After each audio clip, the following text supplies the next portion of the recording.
So, hello, idols. My name is Moe Ash. I'm a learning architect. I am the owner of The Catalyst, an instructional design consultancy specialized in building learning experiences. Also, I'm one of your idol mentors, and I've been an idol for about like a year now, working in different things in idol, working with the Idol Academy, and also mentoring and being part of the community. I've been in the field of learning and development for the past 15 years. My background's in human resources, but I've been into instructional design for the past 7 years, specifically out of the 15 years experience. Many of us are not very superior in using video editing tools. And sometimes we don't need to, because all we need is just to get a good video from Vimeo, from YouTube, from Dailymotion, from Cutmate, the platform, and do a little bit of editing to it and just use it. Because all I need is to send that one video to my learners so they can highlight an understanding on something. They can be aware of a specific thing. I want them to go through something, or even maybe I uploaded a video on YouTube and it's unlisted, and I want to show it to my learners, or I want to use it for my client. But doing the editing on Camtasia can sometimes be a learning curve. And all I need is just to do a little bit of trimming and some hyperlinks. So here is when Edpuzzle comes to play. So this is a tool called Edpuzzle, short for Education Puzzle. And it's very simple. It's simple in the fact of I can take any I can take any video off the internet and make it into something engaging. I can make it into a video assignment. I can make it into an interactive video that my learners can use. So again, I'm gonna sign up as a teacher or as an educator. Sign in with Google, sign in with Microsoft, or sign up with Edpuzzle itself. In my case, I use usually my Google accounts. And we're presented with a very, very basic and simple user interface. So here you can search or paste for your YouTube URL. So you either look up a specific YouTube video or put the URL of the video that you want from YouTube. For this purpose, I'm just going to be putting idle courses.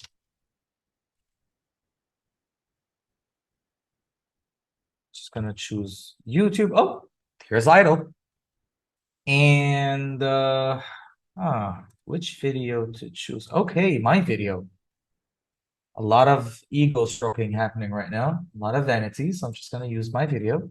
And you can preview the video by clicking on it as if you're watching it off of YouTube. Very simple, very easy. But let's do some magic. Go up here and click on Edit. And what you can do is the following. First, you can cut the video. Maybe I don't want the introduction. Maybe I don't want the ending. I just want one specific piece or part of the video, and that's basically it. So all you could do is change that by taking the bar all the way to the right, cut to the time you need. So I took some time from the end, some time from the beginning, and we're done. How about, you know what? I don't want my voice to show. You know what? I don't want the video to show anything but media without sound. I want to put my own sound.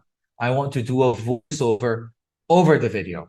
When I said I don't want my own sound to show, because I am in the video itself. But I'm gonna go here to voiceover.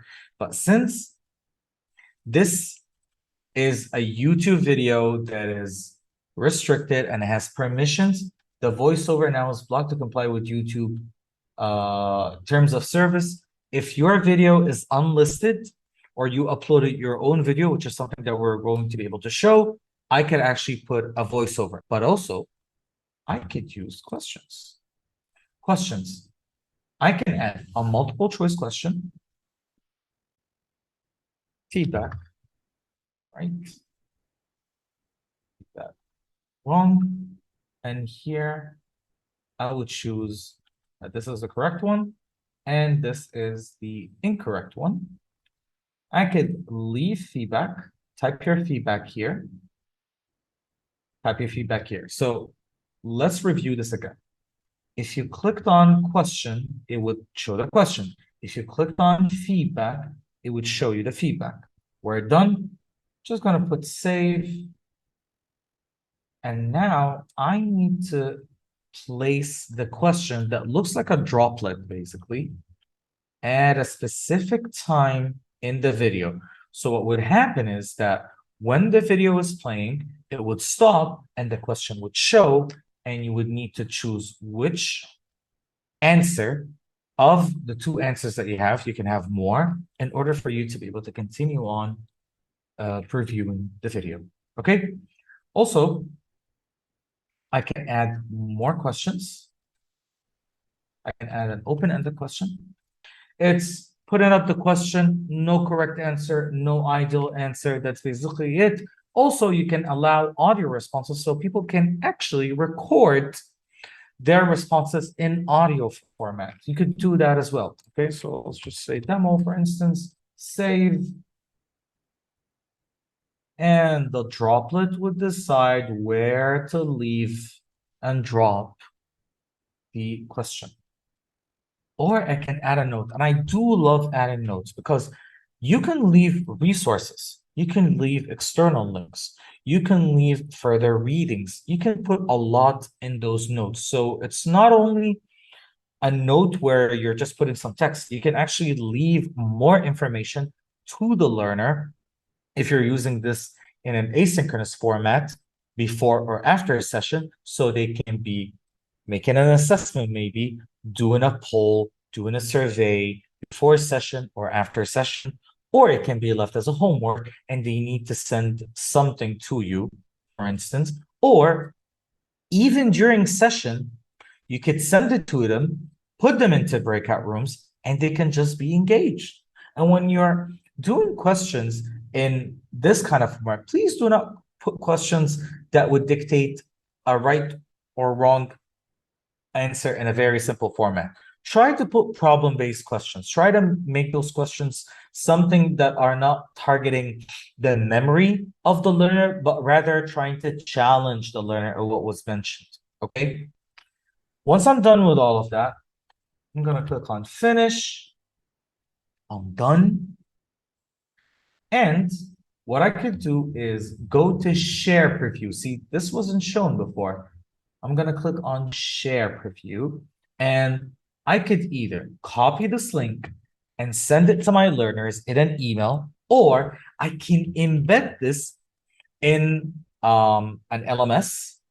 I can embed it in a Google Classroom. I can embed it inside of an email. I could embed it in any website so it would show to them.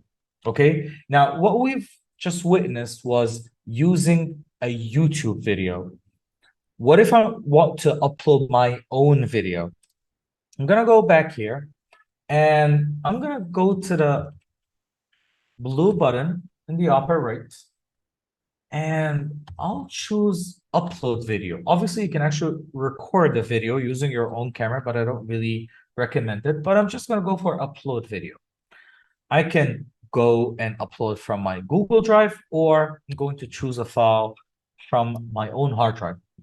Okay. The beauty of Edpuzzle that it's completely free, no money whatsoever to be paid, no freemium. It's completely free. And as I said, you could take a video from YouTube or Vimeo or Dailymotion. You can upload your own video, or you can record a video on the tool itself, then add questions, add voiceover, trim it, cut it, and use it the way you want. You can use it before session, after session, or within session. The point of the matter is using Edpuzzle, as much as it's basic and how it looks like, it's extremely, extremely effective, because sometimes you just don't need the hassle of video editing. All you need to do is to get a good video, let people get the gist of it. You don't want them to see an entire 30-minute video. Maybe you just want them to see a couple of minutes and have a tad of a small question, or maybe a note for them to go and continue on further studying into something else. It's not complicated. We don't really need to use all the time overly complicated softwares and tools. Sometimes we just need a quick engagement tool that can do that attention hack that we want to our learners in session or after session or even before session without confusing them. Also, as much as possible, try to be accessibly friendly, or accessibility friendly, if that makes sense. Meaning, when you're putting up a question, you make it bold, make it colorful, don't put a lot of words, try to make it problem-based, not trying to test their memory, but rather test their understanding or level of application onto something, so they can enjoy going through an experience like this. Also, try not to use videos that will go into 30-minute, 1 hour long. Obviously, people would skip. So use videos that are 10 minutes long, 15 minutes long, 5 minutes long. The sweet spot is between 3 to 9 minutes, according to TechSmith Camtasia. This is my reference in that domain. Last but not least, this is not a tool that you can use with API or SCORM on any LMS. Meaning, you won't be able to track learners' progress on the video. The only way you could do that is by clicking on assign and then assign it to a Google Classroom, which is not something fitting for a corporate format. And I don't really use it with Google Classroom at all. I use it as a direct attention hack in a link that I send to my learners, that I use for my clients, where they can simply have something that they can use with their learners in a very quick format. Wouldn't take them that much time. It doesn't take superior understanding to get to fathom what the user interface is all about. And that's basically it. So this is Edpuzzle, Education Puzzle.